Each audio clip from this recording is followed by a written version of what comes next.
महाराष्ट्रामध्ये अर्ध्या भागामध्ये अतिवृष्टी आणि महाराष्ट्राच्या अर्ध्या भागामध्ये अजूनही पाऊस पडलेला नाही। दुबार तिबार पेरणी शेतकऱ्यांना करावी लागली। अतिवृष्टीमुळे जे होतं नव्हतं तेही खरडून वाहून गेलं आणि सरकार जसं महाराष्ट्रात अर्ध्या भागात पाऊस आणि अर्ध्या भागात कोरडा, तसंच कोरडा आणि जसं पावसासारख्या घोषणा करण्याच्या शिवाय दुसरं काहीच करत नाही। आम्ही सरकारला सांगितले की सरसकट मदत केली पाहिजे। आज सरकार सर्वेच्या नावाने त्यामध्ये एक प्रकारचा शेतकऱ्यांवर आणि गरिबावर अन्याय करण्याचा प्रयत्न करतोय। महाराष्ट्राची उपराजधानी नागपूरमध्ये तर आज अनेक घरामध्ये पाणी घुसलं, अनेक धान्य खराब झालं, पण सरकारने मग सांगितलं की आम्ही मदत करतोय। मदतीच्या नावानं खऱ्या अर्थानं घोषणा या पद्धतीच्या होणं म्हणजे ज्या जखमा झाल्या त्याला मीठ चोळण्याचं पाप हे सरकार करते आहे। आम्ही सरकारला सांगितले की तातडीनं मदत झाली पाहिजे। त्यांना कॅम्पमध्ये नेऊन त्यांना 2 टाईमचं जेवायची व्यवस्था केली पाहिजे। तिबार पेरणी झाली त्या ठिकाणी शेतकऱ्यांना तातडीनं भरीव मदत सरकार म्हणतं की आम्ही 10,000 रुपये करू। खऱ्या अर्थानं खत, बियाणं आणि मशागत, कारण की मशागतला डिझेल जे महाग करून ठेवलं नरेंद्र मोदीच्या सरकारने, त्यामुळे मोठ्या प्रमाणात खर्च येतो आणि एकदा शेतीचा हंगाम गेला तर ते फसल येत नाही, त्यामुळे त्याचं वर्षभराच्या पिकाचं नुकसान होतं। त्याचं 5 वर्षाचं त्याला कर्जामध्ये जावं लागतं आणि म्हणून सरकारने झालेल्या नुकसानीच्या प्रमाणे मदत करावी ही भूमिका काँग्रेस पक्षाने विधानसभेत मांडली। जी घरं वाहून गेलीत आणि जे घरं आता खचलीत त्यांना जे आपण घरकुलं बांधून देतो त्या घरकुलांच्या योजनेमधून, कारण की केंद्राच्या घरकुल योजनेमध्ये आपण सगळ्यांना घरकुल देऊ शकत नाही। नरेंद्र मोदीजी घोषणा करू शकतात, त्यांनी सांगितलं की 2022 पर्यंत या देशातल्या प्रत्येकांना आम्ही घरं बांधून देऊ, कोणीही बिना घरातला राहणार नाही, हे 2022 मध्ये सांगितलं। त्याची डेडलाईन दिली। आता आपण 2023 मध्ये आहोत, अजूनही आपल्या राज्यामध्ये असंख्य लोकांना आम्ही घरं देऊ शकलो नाही। कधी जातीच्या नावानं, कधी धर्माच्या नावानं त्याला घरकुल मिळत नाही, अशी परिस्थिती आपण पाहतोय। त्यामुळे या नैसर्गिक आपत्तीमध्ये ज्या गरिबांची घरं वाहून गेली, पडण्याच्या स्थितीत असेल, त्यांनाही सुद्धा या घरकुल योजनेमध्ये घरकुल द्यावेत, घरं द्यावीत ही मागणी काँग्रेस पक्षाने केलेली आहे। जे पानटपरीवाले असतात, ज्यांचं खऱ्या अर्थानं जे रेकॉर्डेड नसतात, चहाचे दुकानं असतात, त्यांचंही नुकसान झालेलं आहे, त्यालाही मदत करायची भूमिका आम्ही मांडलेली आहे। पण सरकार घोषणेशिवाय दुसरं काहीच करत नाही आणि हे त्याच्यामुळे राज्यामध्ये आत्महत्याचं प्रमाण वाढलं। आज आता विधानसभेमध्ये राज्यामध्ये जवळपास 15,000 महिला ज्या बेपत्ता झाल्यात, तरुण मुली बेपत्ता झाल्यात, त्याबद्दलही सरकार उत्तर द्यायला तयार नाही। हे सावित्रीबाई फुल्यांचा महाराष्ट्र आहे। या महाराष्ट्रामध्ये महिलांचा अपमान, महिला बेपत्ता होणं, या पद्धतीची स्थिती आहे ती भयावह आहे। आज आपण पाहिलं की प्रश्नोत्तर तासामध्ये सावित्रीबाई फुलेंच्या नावाने एका हिंदू नावाच्या संघटनेने अक्षरपार त्यांच्यावर खूप सारं सोशल मीडियावर टाकलं होतं, पण अजूनपर्यंत ते गुन्हेगार पकडले गेले नाहीत। पण एखाद्या सत्तेमधल्या मंत्र्याच्या घरातल्या कोणाला काही झालं तर तातडीनं त्या गुन्हेगाराला पकडून आणलं जातं. ही परिस्थिती आहे आणि म्हणून महापुरुषांचा अवमान अशा परिस्थितीची ही परिस्थिती आज महाराष्ट्रामध्ये निर्माण झालेली आहे. सरकार सगळ्या विषयावर फेल झालेलं सरकार हे ईडीएचं आपण महाराष्ट्रामध्ये पाहतोय. नानाभाऊ, एकीकडे मोठ्या प्रमाणात पाऊस पडत आहे तर दुसरीकडे सरकार जे आहे ते राज्यपालांचे 12 आमदार नियुक्तीच्या गती कामाला लागला आहे. 12 आमदारांची वाटणी पण झाली आहे, फॉर्म्युला पण त्यांनी ठरवला आहे. हे हिस्से वाटणीचं सरकार आहे. मलाई कुठं मिळतं आणि त्या मलाईच्या आधारावरच आपला गवगवा कसा करायचा हे या ईडीए सरकारचं, भाजप प्रणित सरकारचं काम आहे. राज्याच्या जनतेवर काल पण विधानसभेमध्ये आम्ही सांगितलं की तुम्ही श्वेतपत्रिका जाहीर करा. या राज्याच्या जनतेवर आपण किती कर्ज लादलं आणि या पैशाचं आपण काय केलं, त्याची काय उधळपट्टी केली हे माहिती आपण दिली पाहिजे. पण हे सरकार ते देणार नाही. हे सत्तेच्या भरोशावर हे मलाई खाणारं, लोकांवर, राज्याच्या लोकांवर कर्ज लादणारं हे सरकार आहे.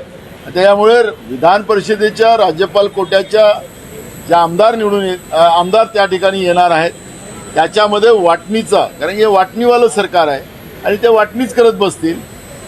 खरं तर महाविकास आघाडीच्या काळामध्ये सगळे नियम पाळून जे 12 आमदारांची नावं पाठवली होती त्यावेळेचे तत्कालीन राज्यपाल भगतसिंग कोश्यारी यांनी त्याच्यामध्ये राजकारण केलं. राज्यपालाच्या संविधानिक खुर्चीवर बसून त्या ठिकाणी बसवलेल्या व्यक्तीकडून भाजप कसं राजकारण करतंय हे महाराष्ट्राच्या इतिहासामध्ये पहिल्यांदा घटना झाली आणि त्या संविधानिक व्यवस्थेला काळीमा फासण्याचं पाप भाजपनी केलं हे आपण पाहतोय. आणि म्हणून हे वाटणी आहे आणि हिस्सेदारीमध्येच हे सरकार काम करतंय. जनतेचं घेणं देणं नाही अशी परिस्थिती आपण पाहतो. जे राष्ट्रवादी काँग्रेस पक्षामधून जे लोक बाहेर पडले आहेत ते आता जे आहे सत्तेत आहे. प्रफुल्ल पटेलकडून दावा केला आहे की अजित पवार आज न उद्या मुख्यमंत्री होतील. म्हणजे याचा अर्थ एकनाथ शिंदे यांची खुर्ची खतऱ्यात आहे. बरोबर आहे ना. हे 3 तिघाडा काम बिघाडा आहे. आता आपण पाहतोय की जे सगळ्या गटाचे जे आमदार आहेत, बीजेपी असतील तर फडणवीसाचं गुणगान गातात, शिंदे असतील तर शिंदे गटाचे लोक गुणगान गातात शिंदेचं, आणि इकडे अजित पवाराच्या गटाचे असेल तर अजित पवार मुख्यमंत्री झाला पाहिजे. वर्षा बंगल्याच्या समोर बोर्ड लावून टाकला त्यांनी की भावी मुख्यमंत्री म्हणून. तर ही जी मजल राष्ट्रवादी फुटीर गटाने मांडलेली आहे आणि त्याचे नेते ते प्रफुल्ल पटेल आहेत. तर स्वाभाविक आहे की फुटीर गटाला वाटतं की आपल्या हातातच आता राज्य आलं पाहिजे. खऱ्या अर्थानं जनतेने जो कोल दिलेला होता त्या कोलचं विचार करण्याची गरज होती. पण या पद्धतीचं असंविधानिक आणि अनैसर्गिक महायुतीचं सरकार बनवून ज्या पद्धतीनं राष्ट्रवादीच्या फुटीर गटांनी जे महाराष्ट्रातल्या राजकारणाला गढूळ करण्याचं पाप केलं त्याचं उत्तर यांना जनतेला द्यावं लागेल. आणि जनता यांना पुढच्या काळात निवडणुकीची वाट पाहत आहे. जनता भाजपला सत्तेच्या बाहेर केव्हा आम्ही करतो आणि त्यांच्याबरोबर गेलेल्या लोकांना सत्तेच्या बाहेर केव्हा करतो ही चिंता आता लोकांच्या बाहेर आहे आणि निवडणुकीची वाट पाहत आहे. निवडणूक लागतपर्यंत त्यांनी काय करायचं आहे ते करावं. पुढच्या काळात यांना सत्तेमध्ये स्थान महाराष्ट्रातली जनता देणार नाही. भाई हिंदी में बता दीजिए कि आज जयंत पाटिल अजित पवार गले मिलते दिखाए जब प्रोटेस्ट हुआ था.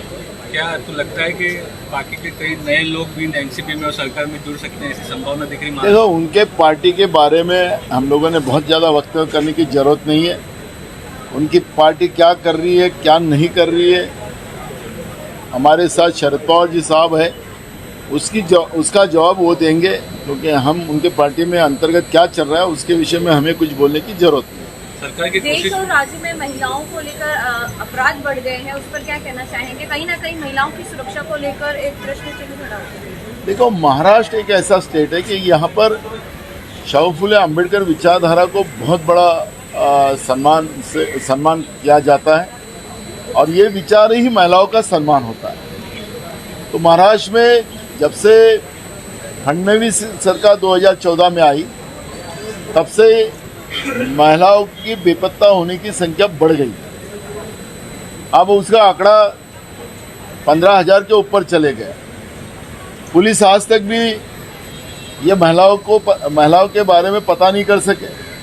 अभी इसका जवाब आएगा तो मैं अभी से उनका जवाब बताता हूँ कि नहीं, वो अपने सहमति से चले गए, वो यहाँ पर है, वो ऐसे हैं, हमारे सरकार में कम हुए, तुम्हारे सरकार में हुए। इस तरह का आरोप प्रत्यारोप सत्ता में बैठे हुए फडणवीस करेंगे। इसमें तुमको आज से जवाब उनका मैं देता हूँ।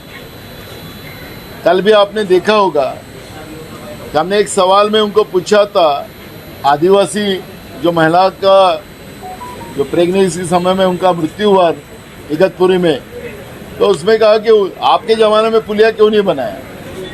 तो मूल सब्जेक्ट है कि 10 साल की सरकार तुम्हारी हुई, कांग्रेस ने इस देश में जहां सुई नहीं बनती थी वहां सुई से रैकेट तक बनाया। जहाँ कॉलेज नहीं थे, मेडिकल कॉलेज नहीं थे, इंजीनियरिंग कॉलेज नहीं थे, रास्ते नहीं थे, दवाखाने नहीं थे, तो ये सब कांग्रेस ने बनाया। लेकिन आप लोगों ने 10 साल में देश को बेचकर देश चलाने का काम आपने किया। आज प्रधानमंत्री कहते हैं कि मुझे तीसरी बार चुन के दो तो मैं देश को दुनिया का सबसे आर्थिक देश बनाऊंगा। अब देश के क्या बचा रखा है जो कांग्रेस ने इस देश को देश की जनता के लिए कमा के रखा था, उसको बेचकर ये देश चला रहे हैं। तो नरेंद्र मोदी जी, अब तुमसे कोई उम्मीद रही नहीं और जनता आपको समझ चुकी है। अब तुम कितना भी लोगों को दावे करे, सपने दिखाए, अब इंडिया के लोग, भारत के लोग अब आपको मानने वाले नहीं है। आपको सत्ता के बाहर करे बगैर देश की जनता अब शांत नहीं बैठेगी। आज एक डेलीगेशन आदिवासी रिप्रेजेंटेटिव्स का नरहरि झिरवाल, बाकी एमएलएज, एमपीज, आदिवासी एमपी जाकर राज्यपाल से मिले। जो मणिपुर की घटना हुई है उसमें सख्त से सख्त कार्रवाई की मांग की, क्या कहें? सही में तो अब उनने कार्रवाई करेंगे, कौन करेगा? माननीय सुप्रीम कोर्ट ने कल ही जो निर्देश पारित किए, जो केंद्र की सरकार नरेंद्र मोदी की सरकार को ही उन्हें इशारा किया है कि जो भाजपा शासित जो राज्य है उस राज्य में ये सब घटना हो रही है तो केंद्र की सरकार चुप क्यों है? अगर आप नहीं करोगे तो हमें सुमोटो निर्णय लेना पड़ेगा, ऐसे ही माननीय सुप्रीम कोर्ट ने कल ही बोला है। तो अब नरहरि झिरवाल कौन से साइड में है? वो बीजेपी के साथ में है। तो अब केंद्र की सरकार इस पे और बीजेपी के राज्य में इसमें दखल नहीं ली जा रही है। तो राज्यपाल महोदय के पास वो कौन से आधार पे गए मुझे पता नहीं है, लेकिन देश में आदिवासी सुरक्षित नहीं है और इसलिए हमारे आदिवासी एमएलएज, ये स्वाभाविक है कि वो राज्यपाल महोदय के पास गए कि आदिवासियों को जिस तरह से आपस में लड़ाकर मारा जा रहा है। आपने देखा होगा कि जो रायगढ़ में घटना हुई, पूरा आदिवासी गांव के पूरे लोग पहाड़ों के नीचे आके उनका मृत्यु हुआ है। आपने कल ही देखा होगा इगतपुरी में एक आदिवासी प्रेग्नेंट महिला का मृत्यु हुआ। ये सरकार की असफलता है जिसमें आज आदिवासी असुरक्षित मानते हैं और आदिवासी को बीजेपी वनवासी बोलते हैं। तो वनवासी का अर्थ यही होता है कि वो इस व्यवस्था के दूर है और कांग्रेस ने हमेशा आदिवासी को, क्योंकि वो मूल भारतीय है और उनको जस्टिस मिलना चाहिए और ये हमेशा कांग्रेस ने भूमिका रखी। और आज नरेंद्र मोदी की सरकार में पूरे देश में आदिवासी असुरक्षित है और इसलिए नरहरि झिरवाल जो हमारे विधानसभा के उपाध्यक्ष, उनके नेतृत्व में जो आदिवासी एमएलए गए हैं, तो स्वाभाविक है कि देश में आदिवासी संकट में है। जहां एक और केंद्र में पार्लियामेंट में चर्चा ही नहीं हो पा रही, वहाँ नरहरि झिरवाल जाके मणिपुर के बारे में भी कहते हैं, तो कहीं ना कहीं शंका पैदा होती है कि नरहरि झिरवाल का ये स्टैंड कैसे? मैंने वही कहा कि आदिवासी असुरक्षित हो गए नरेंद्र मोदी की सरकार के। बीजेपी की जो पॉलिसी, आरएसएस की जो पॉलिसी है आदिवासी को वनवासी बोलने का, तो इसका मतलब है कि आदिवासी का कोई भी स्थान बीजेपी की सत्ता में नहीं है। नहीं, और सवाल इसमें- नरहरि झीरवल की भूमिका को लेकर वो उनका व्यक्तिगत पार्टी और उनके ये क्या है उसका ये नहीं है। पूरे देश के आदिवासी बीजेपी के राज में असुरक्षित हुए और स्वाभाविक है कि आदिवासी के नेतृत्व करने वाले लोग यूनाइटेड हो गए और आदिवासी के अधिकार की लड़ाई लड़ेंगे। ठीक है, दूसरा सवाल है जुड़ा हुआ है, एक मिनट अपना स्टैंड जो है पार्लियामेंट में मणिपुर के विषय पे क्लियर नहीं किया है। दूसरी ओर नो कॉन्फिडेंस मोशन भी जो है अपोजिशन द्वारा लाया गया है। क्या लगता है प्रधानमंत्री मोदी कब अपना जवाब दे रहे हैं देखो, पार्लियामेंट में? देना ही पड़ेगा। अविश्वास जो नरेंद्र मोदी सरकार के ऊपर लाया गया है, उस अविश्वास के सामने प्रधानमंत्री को जाना, क्योंकि अविश्वास उनके ऊपर है, तो अविश्वास को जवाब उनको देना ही पड़ेगा। तो तब तो भी बोलेंगे, क्योंकि नरेंद्र मोदी जी का लोकसभा में मुंह खोलने की व्यवस्था कांग्रेस और इंडिया ने किया है। तो ये पूरे भारत देश की जनता का सवाल है। मणिपुर हमारे देश का एक हिस्सा है, वो रोज जल रहा है और देश के प्रधानमंत्री उसके ऊपर बात करने को तैयार नहीं है। बाहर जाकर बड़ी बड़ी सभाओं में बहुत लंबा लंबा भाषण करते हैं, लेकिन इसका जवाब देने के लिए वो आगे पीछे देख रहे हैं। और इसलिए कांग्रेस के नेतृत्व में जो इंडिया संगठन बना है और उसके माध्यम से जो लोकसभा में नरेंद्र मोदी के ऊपर अविश्वास लाया गया है, तो अविश्वास का जवाब नरेंद्र मोदी जी को देना पड़ेगा।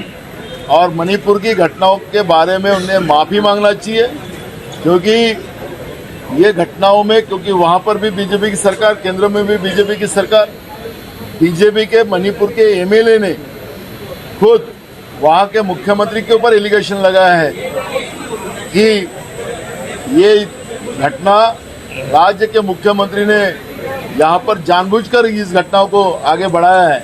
ये आरोप बीजेपी के एमएलए ने लगाया है। तो इसका मतलब है कि जानबूझकर देश को तोड़ने की व्यवस्था केंद्र में बैठी हुई बीजेपी की सरकार कर रही है, नरेंद्र मोदी की सरकार कर रही है। यही उसका सही जवाब है। कल हमने विधानसभा में देखा परसों की जब अजीत दादा कुछ अपना वक्तव्य रखा तो उस वक्त उन्होंने कहा कि जब अटल बिहारी वाजपेयी का पुनराकृति पुतला बिठाया जाना चाहिए था, उस वक्त जो मीटिंग हुई, वीसी हुई, उसमें कुछ लोगों ने विरोध किया, अनुमति नहीं दी। खुद मुख्यमंत्री के तौर पर उद्धव ठाकरे थे और सुनील केदारे भी थे जो भारतीय मंत्री हैं। ये बातें उन्होंने लाई कि अटल बिहारी वाजपेयी पुतले का विरोध उस वक्त किया गया, क्यों किया गया? देखो, एक कहावत है महाराष्ट्र में या देश में भी कि जो नाचना नहीं आता तो आंगन टेढ़ा है। ये हाल आज अजित पवार का बना हुआ है। भय और भ्रष्टाचार के आधार पर वो उधर चले गए हैं, लेकिन उनको पास जवाब नहीं है और जवाब का उत्तर जवाब देना पड़ता है। तो कैसा ऐसा कुछ बहाना बना दे कि जिसको भावनात्मक बना के कि मैं इसलिए तुमको पैसे नहीं दिया, इसलिए हमने विरोध किया। तो ये अजित पवार की पुरानी स्टाइल है, ये हम लोग जानते हैं। नाना, अपोजिशन लीडर प्रखर रूप से कब दिखाई देगा महाराष्ट्र? अगले हफ्ते में देखेंगे। दूसरा ये कि मुंबई हो, महाराष्ट्र हो, ग्रामीण इलाकों की सड़कों की हालत बहुत खराब है, बारिश लगातार हो रही है। को लग रहा है काम हो पा रहा है कि गड्ढों में गिरते लोगों की मौतें भी हो रही है? कुछ नहीं है, सरकार फेलियर सरकार है महाराष्ट्र की।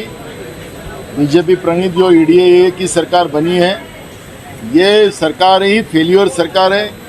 कितने लोगों की जानें लेंगे तब इनकी तसल्ली होगी, ये सवाल अब जनता पूछती है। हर जगह आंदोलन शुरू है और लोग वहाँ पर यह आंदोलन में ये बातें कर रहे हैं। ये तो आम आदमी इसमें ये भावना रखता है। हम तो अपोजिशन में, तो हमने अगर कोई बात बोले तो राजकारण है, लेकिन जब सामान्य जनता इस बात को इस तरह से दोहरा रही है तो राज्य की सरकार हर मुद्दे पे फेल हो चुकी है। कब मैं इतने साल, गए 30 साल से एमएलए हूँ, मैंने कभी भी इस बारिश के जो सेशन मुंबई में चलता है, उस समय में मुंबई में इतने मोर्चे आते थे नहीं देखा। आज सबसे ज़्यादा इस साल मोर्चे आए, महिलाओं के मोर्चे। आज भी पूरा मैदान भरा हुआ है, आज़ाद मैदान। तो ये सरकार का ये फेलियर है और सरकार जनता के इस दरबार में पूरी फेल हुई सरकार महाराष्ट्र में चल रही है।